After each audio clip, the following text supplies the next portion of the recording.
안녕하세요. 저는 김포에 살고 있는 30대 여자입니다. 제 인생에는 참 감사한 분이 한 분 계십니다. 땅이 갈라지고 하늘이 무너져도 그분이 제게 가장 소중한 분이라는 것.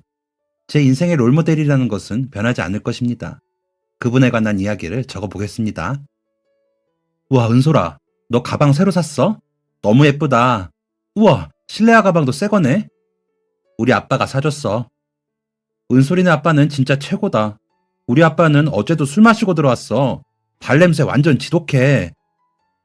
저희 아버지는 친구들이 모두 부러워하는 아버지였습니다. 항상 예쁜 가방과 필통, 필기구를 사주셨고 공주 같은 옷만 입혀주셨습니다. 물론 어머니도 한몫하셨지만 저희 아버지가 엄청난 딸 바보셨거든요. 저희 어머니가 어릴 적부터 몸이 약하셨습니다. 기관지가 약하셔서 운동도 오래 못하시고 무리하게 움직이시면 금방 아프셨거든요. 스트레스를 많이 받으면 온몸에 두드러기가 나기도 하셨습니다. 그래서인지 결혼은 일찍이 했지만 아이가 생기지 않으셨다고 했습니다. 1년, 2년, 3년, 5년, 10년이 지나도록 아이 소식이 없어서 마음을 완전히 비우셨다고 했습니다. 아이와 운명이 아니구나. 그냥 둘이 삽시다 하면서 아이 생각은 아예 안 하셨대요. 그런데 결혼한 지 12년 만에 정말 예상치 못하게 기적적으로 아이가 생기셨답니다. 아버지가 그 전날 밤에 꿈을 꾸셨대요. 포도밭이었는데 포도잎만 가득하고 포도가 없었답니다. 그렇게 한참을 포도밭을 걷는데 갑자기 엄청 큰 포도 한 송이가 보이더래요.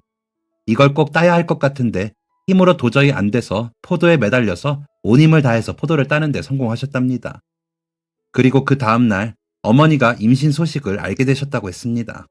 포도가 바로 저였던 거죠.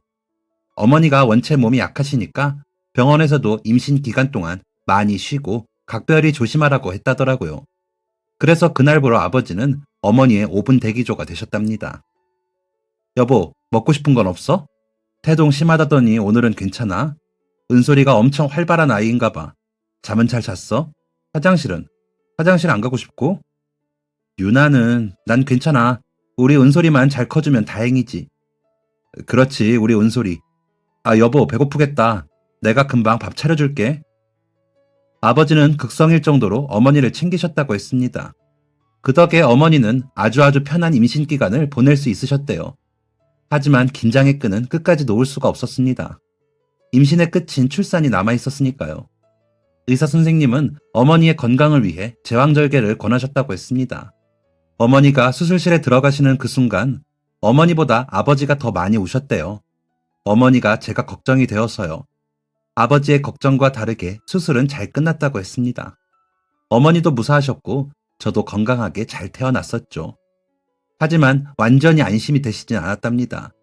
제왕절개는 수술보다도 그 후가 더 중요하거든요. 빠른 시일 내에 조금씩이라도 움직여야 빠르게 회복이 되거든요. 그때도 아버지가 어머니를 많이 도와주셨다고 했습니다. 그때까지만 해도 친할머니가 살아계셨었는데 친할머니도 아버지만큼이나 다정하시고 어머니를 좋아하셨어서 어머니께 손수 이불을 만들어서 주시고 복대와 속옷까지 다 챙겨주셨다고 했습니다. 그렇게 저는 어머니, 아버지의 귀한 늦둥이로 태어났습니다. 제가 늦둥이라서 부모님이 더 귀하게 여기신 것도 있었지만 제가 어머니를 닮은 건지 어릴 때부터 몸이 약했어요. 특별히 병이 있는 건 아니었지만 감기도 잘 걸리고 아기 땐 황달로 고생 좀 했거든요. 그래서 더욱이 부모님이 제게 사랑을 많이 주셨던 것 같습니다. 아버지는 시내 먹자골목 한켠에서 연탄 불고기집을 운영하셨습니다. 점심 장사부터 밤 장사까지 아주 바쁘게 일을 하셨죠. 저희 아버지는 쉬지도 않으셨습니다. 원래 제가 태어나기 전에는 격주로 월요일마다 쉬셨다고 하더라고요. 그런데 제가 태어난 뒤로는 조금이라도 더 벌자 싶어서 쉬는 날 없이 쭉 일하셨습니다. 명절 당일만 쉬고 정말 매일을 일을 하셨습니다. 그래도 아버지는 항상 웃음을 잃지 않으셨습니다. 저만 보시면 눈을 반짝이시며 두 팔 벌려 좋아하셨습니다. 아이고, 우리 공주 왔어? 학교 잘 다녀왔어요? 오늘 우리 공주가 좋아하는 음악하는 날이었지? 재밌었어요? 네, 엄청 재밌었어요. 오늘은 새로운 노래 배웠어요. 아빠한테 불러줄게요. 저는 학교가 끝나면 매일 부모님이 계시는 가게로 향했습니다. 저녁밥까지 가게에서 먹고 저는 어머니와 함께 집으로 갔고 아버지는 계속 가게에 남아서 장사를 하시곤 새벽이 되어서야 집에 들어오셨습니다. 아버지는 요리도 어찌나 잘하셨는지 가게에서 매일 손수 저녁밥을 차려주셨는데 매일 다른 메뉴를 해주셨습니다. 갈비찜, 소불고기, 샤브샤브, 버섯 전골 등 그때는 당연하게 먹었는데 지나고 보니 매일이 진수성찬이었습니다. 그 손만이 가는 요리들을 저를 생각하면서 하셨을 생각을 하면 가슴이 뭉클할 때도 많았습니다.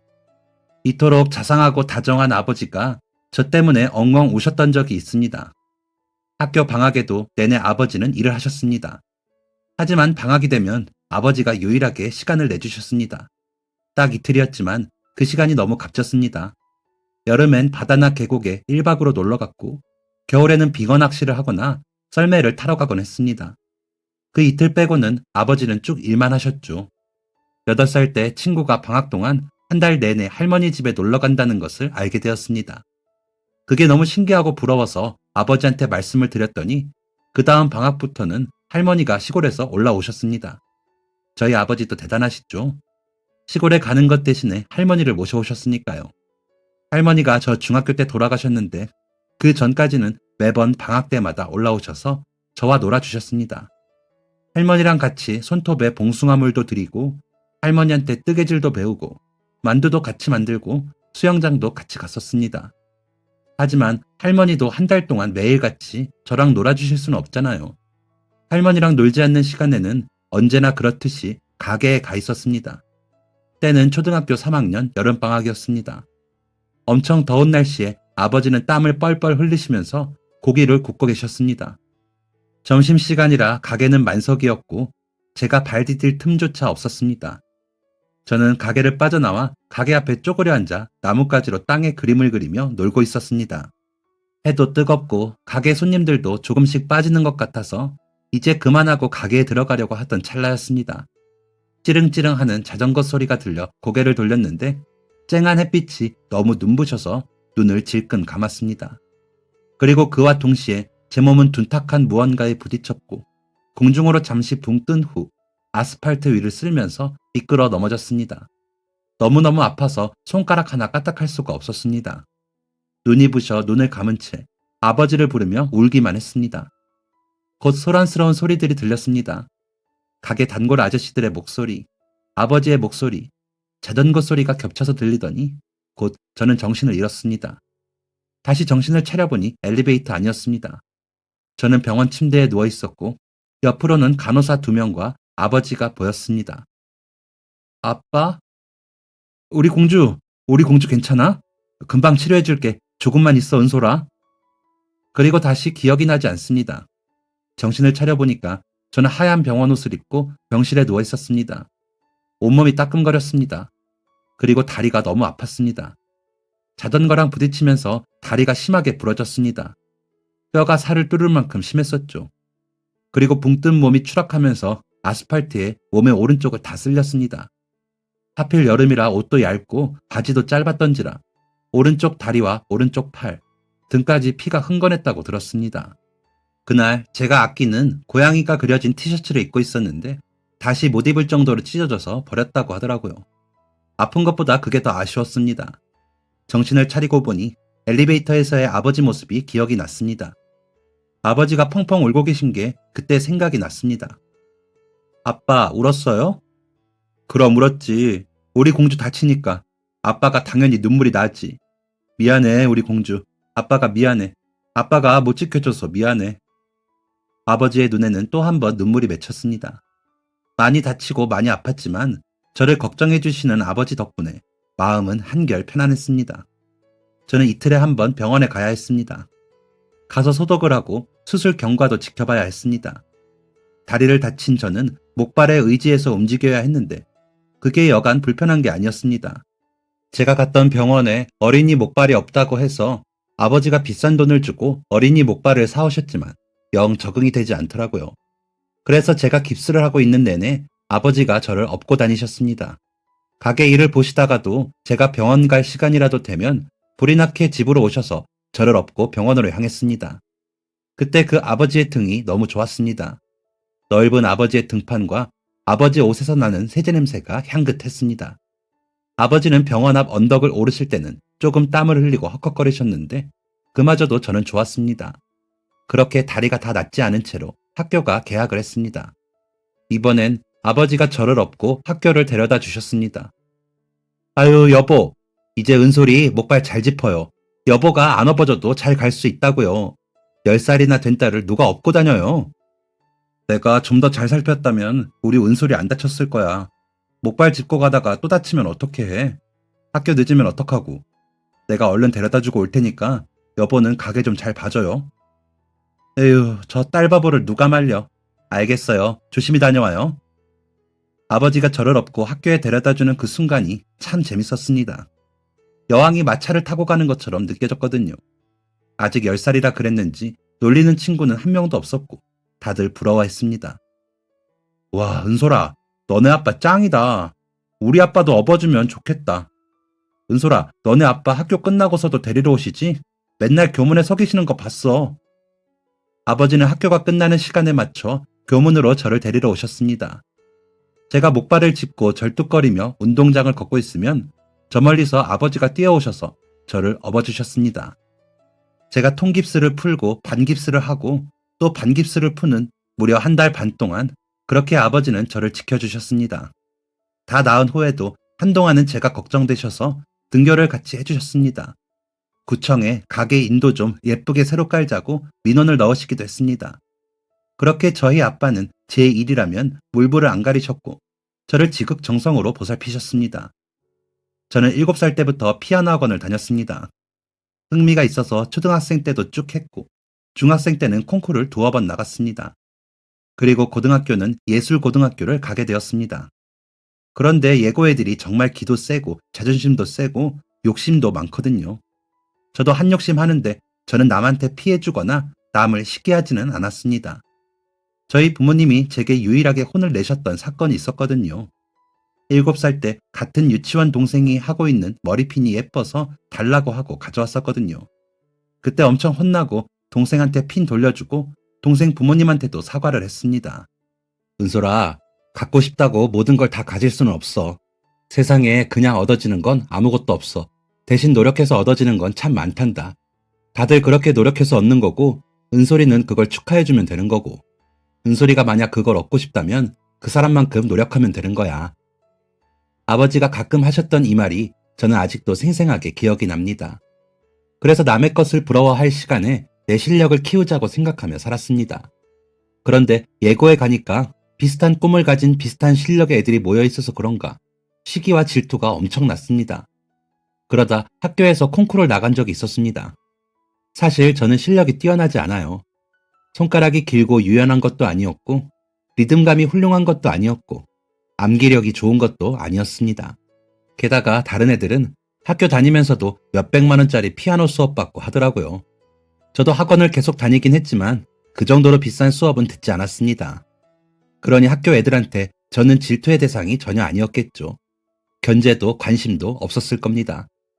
그런데 제가 노력 하나는 정말 죽어라 하거든요. 학교에서 나가는 첫 콩쿠르인 만큼 최선을 다해서 연습을 했습니다. 하루에 밥도 5끼를 먹었습니다. 노력을 하려면 밥심이 제일 중요하거든요. 아침에 먹고 점심 먹고 4시쯤 간식 겸 식사 대용으로 김밥 먹고 저녁밥 또 먹고 야식까지 다 챙겨 먹었습니다. 물론 매번 저희 아버지의 정성이 가득한 식단이었죠. 그렇게 부모님의 응원을 받으며 노력을 한 결과 모두의 예상을 뛰어넘고 제가 콩쿠르에서 대상을 받게 되었습니다. 저조차도 놀랄만한 결과였습니다. 예고 학생들이 대부분으로 이루어진 규모도 꽤 크고 경쟁력이 심한 콩쿠르였거든요. 그런 곳에서 제가 대상을 받다니 평소 뛰어난 수상 경력이 있던 것도 아니었던 제가 말이죠. 저도 부모님도 선생님도 친구들도 모두 놀랐습니다. 우리 은솔이 장하다. 장해. 우리 공주. 아빠가 말했지? 노력해서 얻으면 되는 거라고. 우리 공주 최고다. 아버지처럼 친구들도 모두 저를 축하해 줄 알았습니다. 하지만 친구들은 저를 시기하고 질투하기 바빴습니다. 혹시 제가 인맥이 좋아서 콩쿨 심사위원 중에 아는 사람이 있었던 게 아니었냐는 둥, 돈을 준 거 아니냐는 둥 허무맹랑한 헛소문들을 내면서 말이죠. 그래서 그 이후 고등학교 생활이 조금 외로웠습니다. 괴롭힘을 당하지는 않았지만 다들 저를 적으로 생각하고 있으니 친구를 사귈 수가 없었죠. 게다가 제가 다니는 예고에서는 악기 전공하는 애들이 많지 않아서 반이 딱 2개뿐이었습니다. 그래서 새 친구를 사귈 수도 없었죠. 그래서 외로운 고등학교 시절에 더욱 부모님한테 의지를 많이 하면서 지냈습니다. 학교에서 친구가 없는 티를 내지 않으려 노력했지만 아마 부모님도 아셨을 겁니다. 제가 친구들에 관한 얘기도 안 하고 한 번도 친구를 소개해 준 적이 없었으니까요. 아버지는 가끔 속상해하는 눈으로 보시기는 했지만 저는 애써 아무렇지 않은 척을 했습니다. 그리고 아버지는 항상 강해져야 한다는 말로 용기를 불어 넣어 주셨습니다.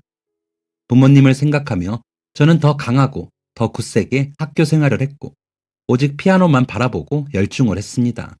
그리고 끝내 저는 우리나라에서 제일 좋은 대학교 기악과에 피아노 전공으로 입학을 했습니다. 피아노를 하면서 계속 바라던 결과였고 부단히 노력한 끝에 그 결과를 이룰 수 있었습니다.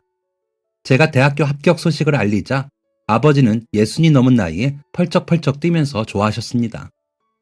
우리 공주 최고다. 우리 공주 장하다. 최은솔 최고다 최고. 아빠, 나도 이제 어른인데 공주가 뭐야?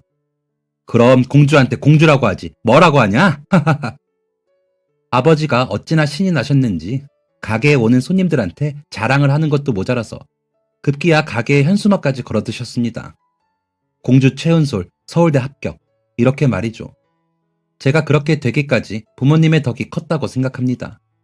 아버지가 저를 위해 매일같이 연탄불 앞에서 고기를 구우시고 하루 5끼를 차려주시지 않았다면 저는 그렇게 원하던 결과를 이루지 못했을 겁니다. 부모님의 노력을 생각하며 더욱 열심히 학교 생활을 했습니다. 그리고 졸업 후 유명 오케스트라의 단원이 되었습니다. 낮에는 연습실에서 모여 연습을 하고 밤에는 가게 일을 조금 도와드렸습니다. 아버지께서 귀한 손 이런 곳에 쓰지 말라고 하셨지만 항상 어렸을 때부터 생각했습니다. 나중에 커서 꼭 아버지 일을 도와드리겠다고요. 그래서 대학생 때부터 조금씩 도와드렸습니다. 그런데 어느 날 가게에 오랜 단골이시자 아버지 친구분이 놀러 오셨습니다. 이야, 은솔이 많이 컸네. 서울대생이라 그런가 더 멋있어진 것 같아. 아이고 이 양반아, 우리 공주 대학교 졸업한 지가 언젠데? 허허허, 벌써 그렇게 됐나? 그 집 아들은 대학 잘 갔고? 아이고 이 사람 좀 보게. 대학은 진작에 갔고 군대까지 다녀와서 이제 졸업반이요. 아이고 남의 자식이 제일 빨리 큰다더니. 하하하. 우리 아들도 은솔이처럼 서울대 갔잖아. 그러고 보니 둘이 동갑이겠네. 동갑에다가 대학교도 갔겠다. 은솔아, 너 아저씨 아들하고 소개팅 할래? 잘생겼어. 공부도 잘하고. 야 이 양반아, 소개팅은 무슨. 우리 은솔이 아직 시집갈 때 아니여. 치워, 치워. 아저씨가 저한테 아들 사진이라며 핸드폰을 들이미셨는데 아버지가 강하게 제지를 했습니다. 두 분이 옥신각신 하시는 모습이 너무 재밌더라고요. 그때는 소개팅 같은 건 관심이 없을 때라 별 생각 없이 받아들였습니다. 그렇게 1년이 흘렀습니다. 아저씨는 그 이후로도 가끔 저희 가게를 찾아오셨고 그럴 때마다 장난스러운 말투로 아드님에 관한 얘기를 하셨습니다. 그때마다 아버지가 쓸데없는 소리 말라며 호통을 치셨고요. 그러다가 저희 오케스트라가 국내에서 큰 공연이 하나가 잡혔습니다. 단순히 악기 연주만 하는 게 아니라 성악가들의 호흡이 아주 중요했던 작품이라 다들 신경을 곤두세우고 연습에 몰두했습니다. 그때 어떤 남자 성악가가 혼자 노래를 부르는 부분이 있었는데 정말 노래를 잘하더라고요. 저희의 악기가 더해지지 않아도 목소리 자체가 악기인 사람이었습니다. 감탄할 정도로 노래를 잘하는 그 남자를 넋놓고 보는데 어딘가 익숙한 얼굴이더라고요. 저 남자 어디서 본 것 같지 않아? 저는 같은 단원의 동생에게 물어봤습니다. 저 사람 엄청 유명하잖아요. 노래하는 영상이 해외에서도 인기 최고래요. 서울대 성악가라던데 본 적 없어요? 글쎄, 본 적 없는 것 같은데. 그렇게 궁금증이 풀리지 않은 어느 날이었습니다. 공연 준비가 바빠서 가게 일을 도통 못 도와드리다가 오랜만에 가게에 나갔습니다. 바쁜 저녁 시간에 빈 테이블이 딱 하나 남아있었고 곧 손님이 들어왔습니다. 저희 가게 단골이신 아버지 친구분이시더라고요. 그런데 이번엔 친구분하고 오신 게 아니라 젊은 남자와 함께 오셨더라고요. 어?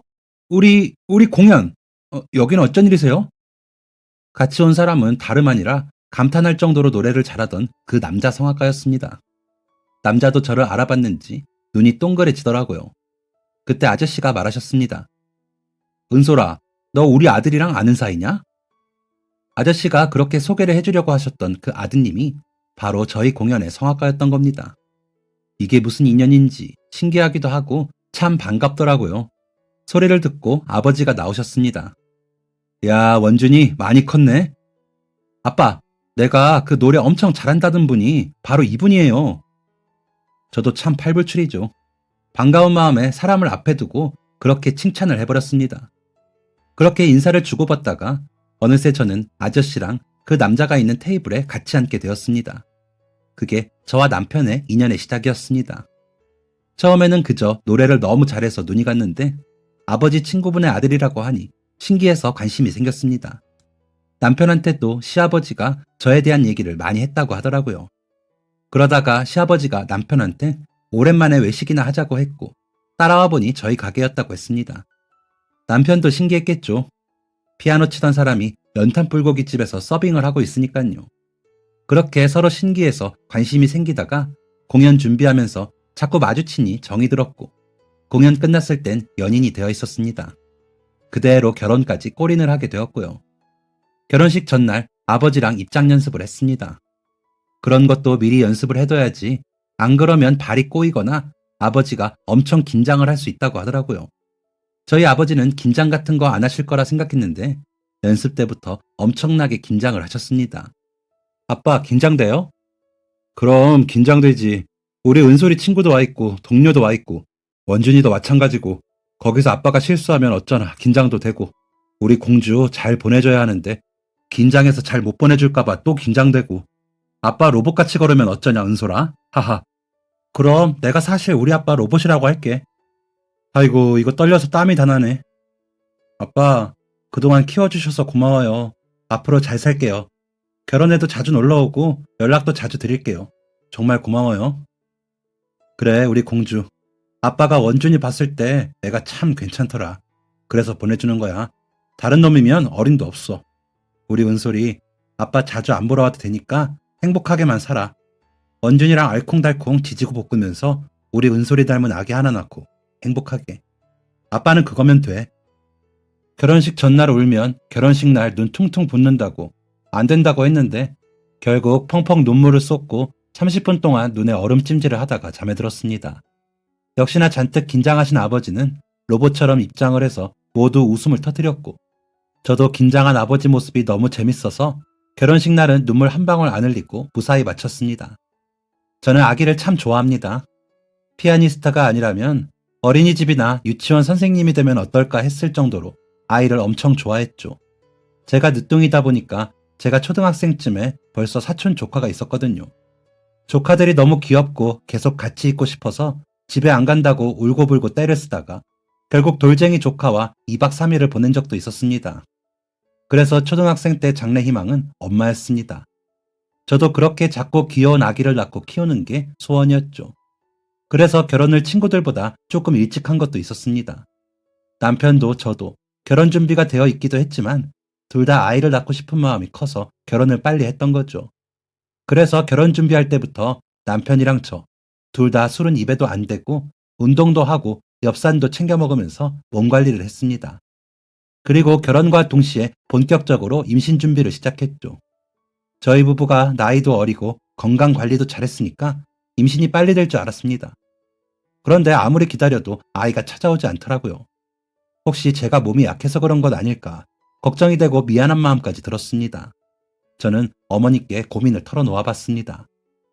뭐가 문제일까? 어떻게 해야 할까요?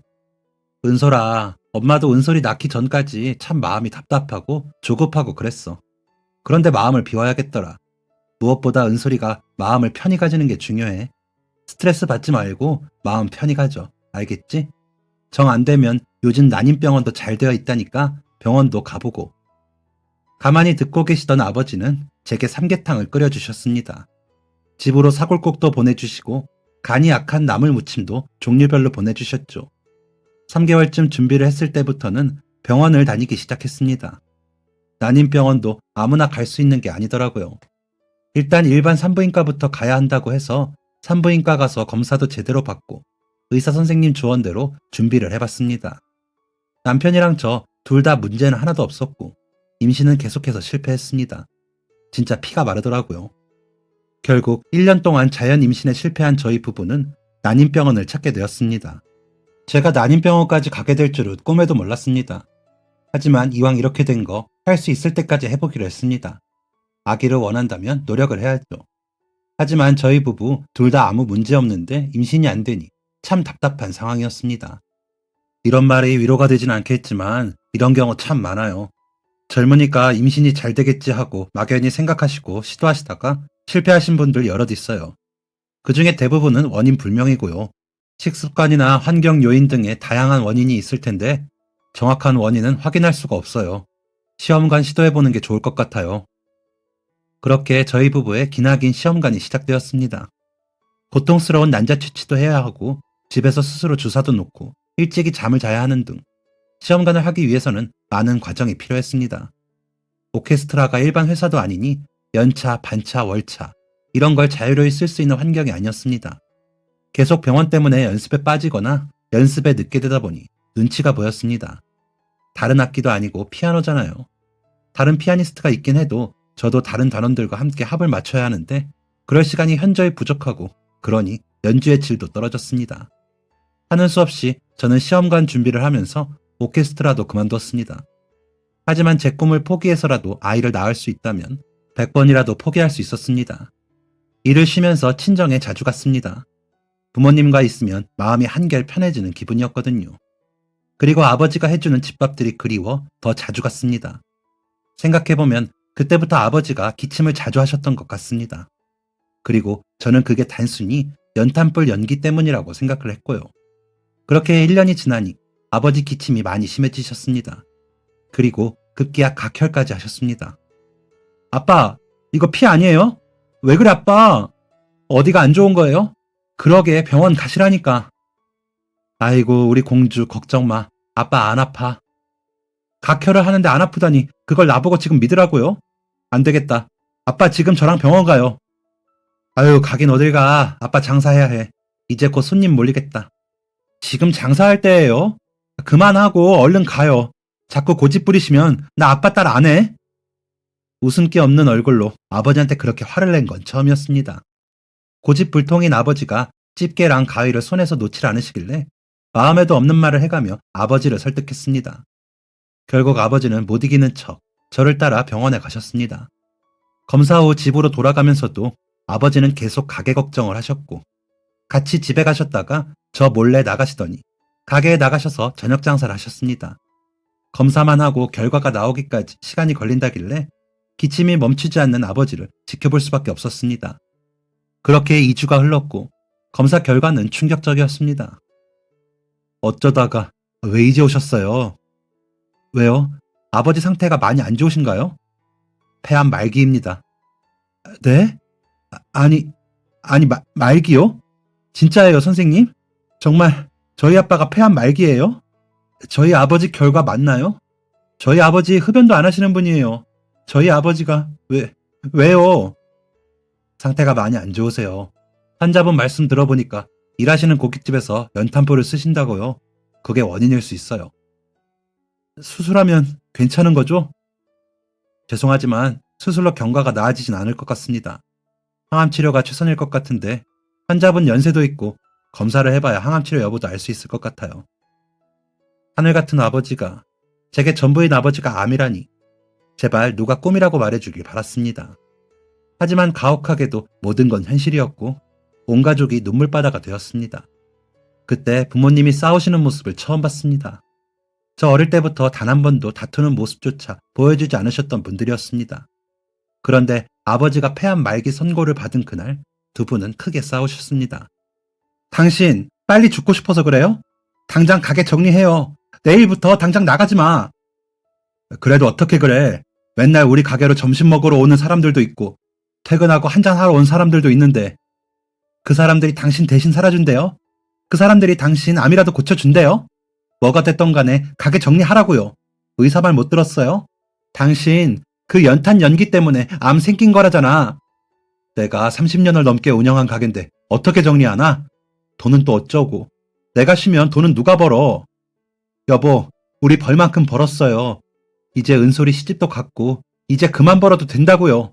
정 안 되면 내가 나가서 남의 집 살림이라도 해서 돈 벌어올라니까.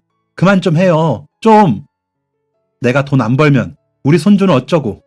내가 내 손주 좋은 거 입히고 좋은 거 먹이고 학교까지 보낼 생각으로 열심히 일하는 건데 내가 아파서 가게 문 닫으면 우리 손주는 어쩌느냐고. 그 말에 어머니도 저도 아무 말도 하지 못했습니다.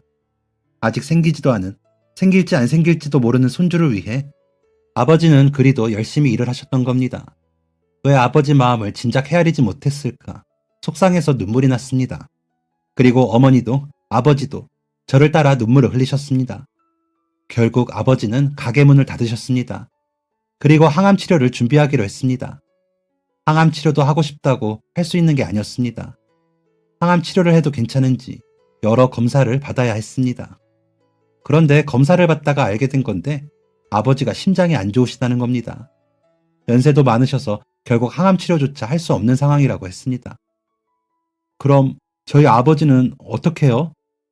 죄송합니다. 앞으로 길어야 반년. 아니, 반년도 못 채우실 것 같습니다. 처음 폐암 확진을 받았을 때보다 훨씬 더 가슴이 아팠습니다. 그땐 화도 나고 엉엉 울기라도 했지. 이번엔 화도 안 나더라고요. 집에서 남편을 붙잡고 우리 아버지 어쩌냐며 앓는 소리를 내며 울었습니다. 하지만 그럴수록 아버지의 끝은 다가오고 있었습니다.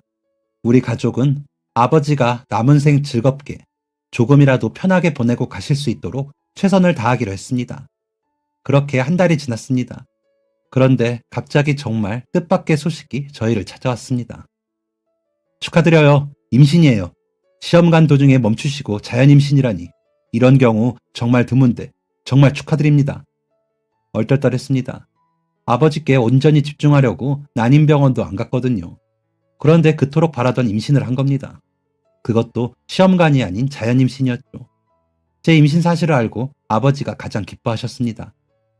아이고, 아이고 내 손주, 내 손주. 이 할아버지가 우리 손주는 안아보고 죽어야 할 텐데. 제가 병원 검진이 있을 때마다 검진 끝내고 아버지한테 초음파 사진 보여드렸거든요. 그때마다 아버지가 한박 웃음을 지으시며 저런 말씀을 하시는데 저도 꼭 아버지한테 제 아이를 안겨보게 해드리고 보내드리고 싶었습니다. 어머니를 닮아 몸이 약한 저는 자연분만이 어려울 것 같다는 말을 듣게 되었고 제왕절개를 하기로 했습니다. 그 사이 아버지는 의사 선생님이 말씀하신 반년을 넘기고 계셨죠. 그럴수록 제 마음은 조급해졌습니다. 그래서 제왕절개 수술일을 출산 예정일보다 앞당겨서 37주를 막 넘긴 시점에 수술하기로 정했습니다. 제가 고위험 임산부라 그렇게 내린 결정이기도 했지만 아버지를 위한 것이 더 컸습니다. 조금이라도 빨리, 하루라도 더 빨리 아버지한테 아기를 안겨드리기 위함이었죠. 수술일은 점점 다가왔고 아버지는 상태가 급격하게 안 좋아지셔서 휠체어까지 타게 되셨습니다. 아버지는 제 수술실 앞까지 휠체어를 타고 오셨습니다. 우리 공주 잘 다녀와. 아빠, 나 다녀올게. 조금만 기다려. 알겠지? 조금만 기다려줘. 예쁜 손주 안겨줄게. 수술실에는 남편만 들어올 수가 있었습니다. 저는 하반신 마취를 하고 수술을 했고 아기는 무사히 세상에 나왔습니다. 그리고 곧장 소아과 선생님이 씻겨 오신다고 했습니다. 그리고 저는 환자용 엘리베이터를 타고 입원실로 옮겨졌습니다. 어머니와 아버지도 제 입원실에 미리 와 계셨더라고요. 저는 간호사님께 부탁해서 바로 모자 동실을 할 수 있게 해달라고 했습니다. 모자 동실은 제 병실에 아이를 데려오는 것이었습니다. 보통 저처럼 수술을 한 산모들은 모자 동실을 하지 않습니다. 일단 산모가 회복하는 게 우선이었으니까요. 하지만 저는 빨리 아버지에게 아이를 안겨주고 싶었습니다. 곧 아기 침대에 예쁘게 누워있는 제 아기가 도착했고 남편이 저를 대신해서 아기를 아버지에게 안겨주었습니다. 우리 손주, 우리 공주 닮아서 정말 예쁘네. 정말 예뻐. 내가 네 하랩이다. 내가 네 하랩이여. 정말 예쁘다. 정말 예뻐. 아버지는 눈물을 훔치시면서 덜덜 떠는 손으로 아기를 안으셨습니다. 병실에 있는 모두가 눈물을 흘렸습니다. 아버지의 그 말에 너무 진심이 가득해서 그 말이 너무 소중해서 눈물 없이는 볼 수가 없었습니다. 그렇게 아버지의 소원을 이뤄드리고 저는 잠들었습니다. 깨어나 보니 한밤중이었고 어머니도 아버지도 모두 댁에 돌아가셨다고 했습니다. 배가 너무 아파서 진통제 맞고 조금 걷는 연습을 했습니다. 그리고 다시 방에 누워있다가 잠에 들었습니다. 이른 아침 절로 눈이 떠졌습니다. 잠을 푹 자서 그런지 아주 개운한 기분이었습니다. 핸드폰을 보니 출산 축하한다는 친구들의 연락이 많이 와 있었습니다. 연락을 하나하나 보는데 갑자기 어머니한테 전화가 왔습니다. 예감이 좋지 않았습니다. 은솔아, 아버지 눈 감으셨다. 흐느끼는 어머니 목소리가 너무너무 슬프게 들렸습니다. 침대에 누운 채로 베개가 다 젖도록 눈물을 흘렸습니다. 그렇게 저희 아버지는 떠났습니다.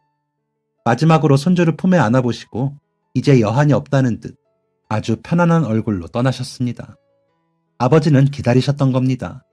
손주를 안아볼 날을 꼬박 기다리시며 참고 또 참으며 기다려주셨던 거였습니다. 의사 선생님도 아버지가 생각보다 오래 머무시다 가셨다며 정신력으로 버티셨을 거라고 했습니다. 제 분신을 보고 싶으셔서요. 아버지는 그렇게 끝내 그토록 염원하시던 걸 이루시고 눈을 감으셨습니다. 출산과 동시에 장례식을 치러야 했지만 배가 당기고 아픈 것도 모른 채 아버지를 잘 보내드렸습니다. 사진 속의 아버지는 제게 늘 공주라고 부르실 때 그때의 그 미소 그대로였습니다. 장례를 치르면서도 아버지가 손주를 한 번이라도 안아보고 가실 수 있어 얼마나 다행이었는지 모릅니다. 아버지는 끝까지 제 마음을 편하게 해주고 떠나신 것입니다. 아버지는 가시는 순간까지 그렇게 딸밖에 모르는 딸 바보셨습니다. 아버지가 떠나신 지 벌써 4년이 되었습니다. 그저께가 제 소중한 아이의 생일이었고 바로 어제가 아버지의 기일이었어요. 아이 생일 파티도 잘하고 아버지 제사도 잘 치렀습니다. 제가 이만큼 성장하기까지, 남편을 만나기까지, 아이를 낳기까지 모두 저희 아버지 공이 아주 크셨습니다. 그건 절대 누구도 부정할 수 없는 사실이며 저는 그런 아버지의 공에 감사하는 마음으로 매일을 보내고 있습니다. 아버지가 제게 해주신 만큼 많은 사랑과 관심을 저는 충분히 드리지 못한 것 같아 아쉬운 마음이 듭니다. 그래서 다음 생에는 꼭 제가 아버지의 아버지로 태어나고 싶습니다. 이번 생에 못다한 거 다음 생에 제가 아버지의 아버지가 되어 곱절로 드리려고요. 아버지가 보고 싶은 밤입니다. 저를 공주님이라고 부르시던 그 인자한 미소를 한 번만 더 볼 수 있다면 소원이 없겠네요. 마지막으로 저희 아버지에게 또 세상의 모든 아버지에게 감사의 박수를 보내며 글 마무리하겠습니다. 지금까지 사연 들어주셔서 감사합니다. 사연이 재밌으셨다면 구독과 좋아요를 눌러주세요. 감사합니다. 안녕히 계세요.